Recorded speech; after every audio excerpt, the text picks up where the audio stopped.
Hi, Babs. Hi, Jess. It's nice to see both of you. My name's John Kirk. I'm Oh with yeah. OriginalSin.ca. Um, Booker, my question is for both of you. But Booker Bradshaw had his Joseph Mabenga, and Majel Barrett Roddenberry had her Christine Chapel, and they had identifiable styles. I was just wondering what it was that you are going to bring to those characters that we can look forward to seeing more of in season two. Mhm.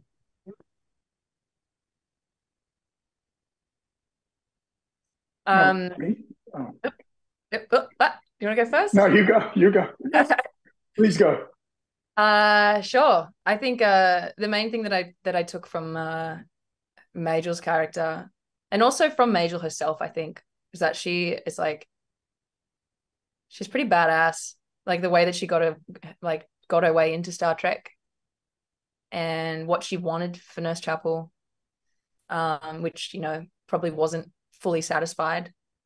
Um, I like that essence, and I think that I've brought that into the character. I also think that uh her Nurse Chapel was like really dry and funny and took no shit. And I would like to see that more explored in season 2 as well.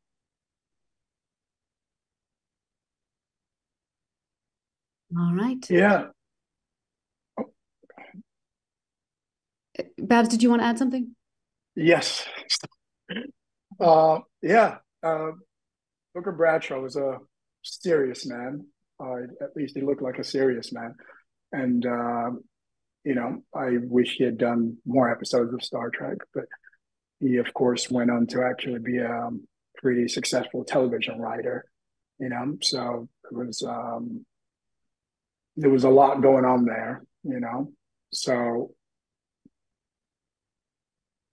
my God, I lost you guys. No, I haven't. Oh, forgive me. Zoom. Ugh.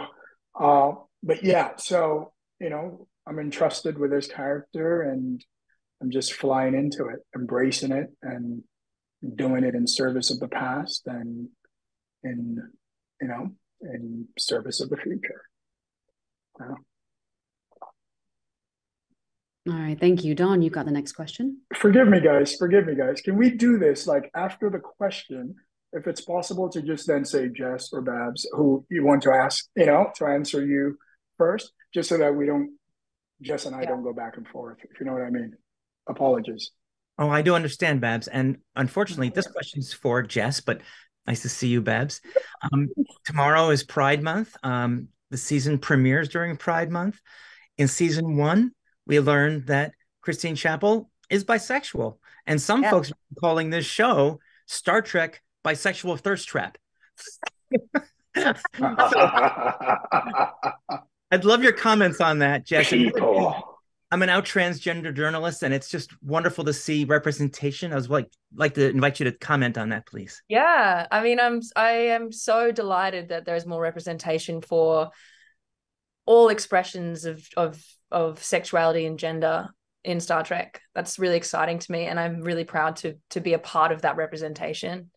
I would like to see it explored more, for Chapel and for anyone else who's on the show. I just think that is something that I think the fandom really appreciates, and it's also a direct reflection of society right now. Like that, the increased visibility and the increased acceptance of queer folk is something that's it's being celebrated a lot right now, and also threatened a lot right now. There's a lot of violence towards people who are queer, and so I think Star Trek has a certain power that they could use to fight that. And I would be really, I really urge them to do that with the writing. I think it's an opportunity for them to really step up and stand behind our queer fans. Thank you, Jess. I forgot to mention I'm from the Daily Beast. Thank you, Babs. Thank you, Jess. All right. Next question goes to Rachel. Rachel Leishman from the Mary Sue. So now you guys both have a season under your belt on Star Trek, and so I want to know for both of you, what was the moment where you, excuse my French, but where you were like, "Holy shit, I'm on Star Trek"? Babs, if you wanted to start. Uh, when I got the job, I was like, oh, holy shit, I'm on Star Trek. Yeah, no, it's a beautiful thing. It's a joy, and it is something. It is something. It's like you work and you go out there and push, try to get work and whatnot, and when you land on a show, and a piece that's got such a massive, massive history and legacy. Some actors will never do this. So it's it's a beautiful privilege to have. All right, next question goes to Karen Mullis. Hi, Karen Mole from Sci-Fi Vision. My question is for Babs. Star Trek is full of brilliant doctors who are valued for their intellect. Dr. Mabenga's a little different. We see in these early episodes he's valued for other skill sets, including his physicality. And could you talk a bit about finding his physicality and carrying that through, and like the dual nature that we see of him this season? Just to be clear, intellect plus physicality. Just to be clear. Yes. Right. Yes. And yeah, no, it's exciting. It's exciting. It's lovely. It's dynamic, and it's interesting. And it's kicking ass, but there is more under it than just kicking ass. It's protecting those around him. It's protecting his shipmates, and yeah, so it's really fun. It's really fun. I love it. I can do it all day, and it's just a wonderful part of the work that we got to experience, like right from the first episode for season 2. It was brilliant. We had a great time. It was very fun Stephanie. to watch. Thank you. Thank you. Stephanie, you've got next. Hi, Stephanie Holland from The Root. Hello. And this is for both of you. The relationship between Mbenga and Chapel is they're very much equals, even though he's the doctor, she's the nurse, but they're very much equals when they're working together. And he's more than willing to step back and let her take the lead when she's the expert. And I'm wondering if you guys could talk about their working dynamic and how respectful they are of one another. Babs, if you want to start. I think there's a lot of respect there. I don't think Mbenga is a guy or rather, Dr. Mbenga is not a man that's enamored with titles. I don't know if you got the joke there. I said Dr. Mbenga, then I said That's good. Yeah, no, but I think there's a lot of history there. There's a lot of respect, and there's trust. And when you trust people, you just appreciate whatever they're bringing to the table, whether they are, beginner or advanced or junior or whatnot.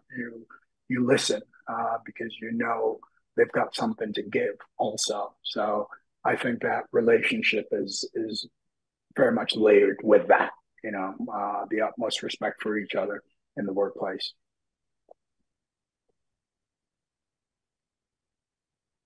Would you like me to also answer?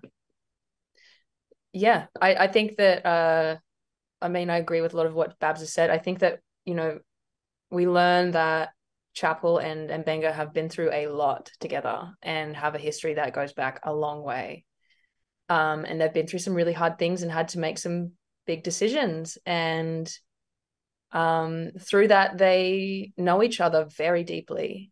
So whatever professional title they have is kind of second to that, and they understand each other more deeply as like they can almost function as one, and understand what the other person needs in any like pressurized situation, which is really beautiful, and has been really cool to find with each other.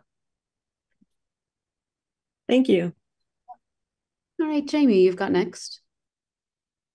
This is such an interesting season for Chapel because she's left last season maybe with some lingering feelings for Spock, and she mentions at the start of this season that she'd like to do a bit of training or some sort of program that she's interested in joining. Is it because she's trying to avoid her feelings for Spock, or is it mostly for career advancement, or maybe a little of both? I think it's both. I think that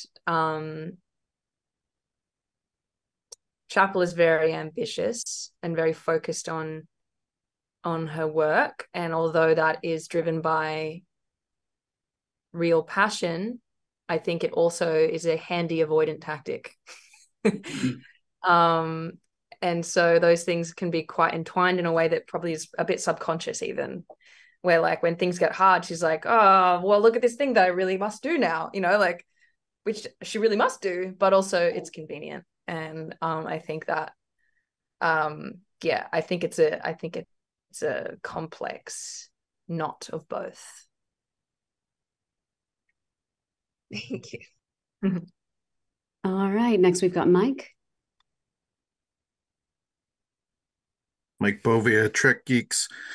So we talked a little bit, Babs, about the physicality associated with Mbenga, but in episode 1, it was actually the both of you that had a lot of physical stuff going on. So I'm just wondering, how much training did the two of you need to go through to get through some of those scenes? Who would you like to answer first? Go, Jess. I'll go. Yeah. I had some catching up to do, as Babs is highly trained already. And highly trained. Can fight. Yep, can fight. But that was really fun. It's something that I've wanted to explore myself anyway. So we did a lot of like basic fight training, and then choreo training, like pieces of choreo, and then fitting them together into larger sequences as the script kind of became more fleshed out, and then seeing how that would fit in the space. So, and then practicing that over and over and over again, and then shooting that over and over again. So it was pretty grueling, but also like so enjoyable. We walked away exhausted and bruised and very satisfied. It was a lot of fun.